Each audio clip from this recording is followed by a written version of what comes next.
now? Right now, we're at a juncture. Let's take the budget. If the budget deficit can be reduced to 3% of GDP, it will be about 7% if things are not changed.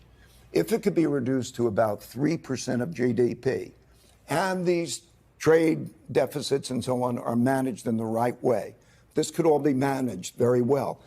I believe that members of Congress should take the pledge, what I call the 3% pledge, that in one way or another, that they will get that budget deficit down to that number. If they don't, we're going to have a supply-demand problem for debt at the same time as we have these other problems. And the results of that will be worse than a normal recession. So, and just to follow up on that point, worse than a recession, you're talking about the 1930s. What specifically are you warning of? Are you saying that it could be as bad as a depression? What's your biggest fear? The value of money. What is a storehold of wealth? That is a bond. In other words, one man's debt is another man's assets, bondholders.